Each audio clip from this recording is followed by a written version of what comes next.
Age ಆಗ್ತಾ ಬಂತು, ಯುವಕರಿಗೆ ಅವಕಾಶ ಮಾಡಿಕೊಡ್ಬೇಕು. ಕಾಂಗ್ರೆಸ್ಗೆ ದೊಡ್ಡ ಏಟು ಯಾವುದು ಗೊತ್ತಾ?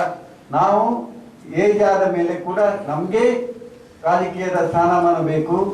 ಈಗ ನಾನು ಕಳೆದ ಸಲ ಹೀನಾಯವಾಗಿ ಸೋತಿದ್ದೇನೆ. ನನಗೆ ಈಗ ಗೊತ್ತಿದೆ, ನನಗೆ ಇನ್ನೂ ಚುನಾವಣೆಯಲ್ಲಿ ಗೆಲ್ಲಲಿಕ್ಕೆ ಸಾಧ್ಯ ಇಲ್ಲ. ಗೆಲ್ಲಬೇಕಾದ್ರೆ ಯುವಕರಿಗೆ ಅವಕಾಶ ಮಾಡಿಕೊಡ್ಬೇಕು. ಅದನ್ನು ನಮ್ಮ ಎಷ್ಟೋ ಜನ ರಾಜಕಾರಣಿಗಳು ಮರೆತದಿಂದಾಗಿ ಕಾಂಗ್ರೆಸ್ಸಿಗೆ ಬಹಳ ಏಟು ಬಿತ್ತು. ನಂದು ಒಂದೇ, ಕಾಂಗ್ರೆಸ್ ಉಳಿಬೇಕು, ಈ ದೇಶದಲ್ಲಿ ಕಾಂಗ್ರೆಸ್ ಉಳಿಬೇಕು. ಅದಕ್ಕಾಗಿ ನಾವು ಪ್ರಯತ್ನವನ್ನು ನಾವು ಮಾಡಬೇಕು. ಅದರಿಂದಾಗಿ ನಮ್ಮ ಕಳಕಳಿಯ ವಿನಂತಿ ನಮ್ಮ ನಾಯಕರುಗಳಲ್ಲಿ ಆದಷ್ಟು ಯುವಕರಿಗೆ ಅವಕಾಶ ಕೊಡಿ. ನಾವೆಲ್ಲ ಆವಾಗ ಯುವಕ ಕಾಂಗ್ರೆಸ್ ಅಧ್ಯಕ್ಷರಾಗಿರುವ ನಾವು ಹೇಳ್ತೇವೆ, ಯುವಕ ಕಾಂಗ್ರೆಸ್ಗೆ ಅವಕಾಶ ಇಲ್ಲ, ಯುವಕ ಕಾಂಗ್ರೆಸ್ಗೆ ಅವಕಾಶ. ಇವಾಗ ಎಲ್ಲಿ ಕೊಡ್ತೇವೆ ನಾವು ಯುವಕ ಕಾಂಗ್ರೆಸ್ಗೆ? ಆದ್ದರಿಂದ ಮುಂದಿನ ಪೀಳಿಗೆಯಲ್ಲಿ ಯುವಕರಿಗೆ ದೇಶದಲ್ಲಿ ಕಾಂಗ್ರೆಸ್ ಪಕ್ಷ ಅವಕಾಶ ಮಾಡಿಕೊಡ್ಬೇಕು.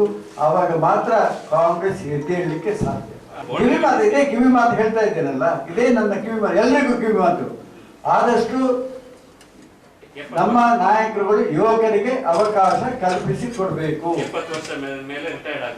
ಅದನ್ನು ಹೇಳುವಷ್ಟು ದೊಡ್ಡ ವ್ಯಕ್ತಿ ನಾನಲ್ಲ. ಆದರೆ ನೀನೇನು ಮಾಡಿದೆ? ನಾನು ಕಳೆದ ವರ್ಷವೇ ಚುನಾವಣೆಯಲ್ಲಿ ಹೇಳಿದ್ದೆ, ನಾನು ಗೆಲ್ಲಲಿಕ್ಕೆ ಸಾಧ್ಯ ಇಲ್ಲ. ಯಾಕೆಂದ್ರೆ ನಾನು ಚಿಕ್ಕಮಗಳೂರು ಉಸ್ತುವಾರಿ ಮಂತ್ರಿ ಆಗಿದ್ದೆ. ನನ್ನ ಕ್ಷೇತ್ರದಲ್ಲಿ ಹೆಚ್ಚು ಕೆಲಸ ಮಾಡಲಿಕ್ಕೆ ಸಾಧ್ಯ ಆಗಲಿಲ್ಲ. ಅದು ಪ್ರಾಕ್ಟಿಕಲ್. ಆದ್ದರಿಂದ ನಾನು ಹೇಳಿದ್ದೆ ಮುಖ್ಯಮಂತ್ರಿಗಳ ಹತ್ರ, ನನ್ನ ಕ್ಷೇತ್ರದಲ್ಲಿ ಯುವಕ ಕಾಂಗ್ರೆಸ್ಸಿಗೆ ಅಧ್ಯಕ್ಷರಿಗೆ ಅವಕಾಶ ಮಾಡಿಕೊಡಿ. ನೇರವಾಗಿ ಹೇಳ್ತೇನೆ, ಮಿಥುನ್ ರೈ ಅವರು ಯೂತ್ ಕಾಂಗ್ರೆಸ್ ಅಧ್ಯಕ್ಷರಾಗಿದ್ದರು, ಅವರಿಗೆ ಅವಕಾಶ ಮಾಡಿಕೊಡಿ. ಜಿಲ್ಲೆಯಲ್ಲಿ ಒಂದು ಹೊಸ ವಾತಾವರಣ ನಿರ್ಮಾಣ ಆಗ್ತದೆ.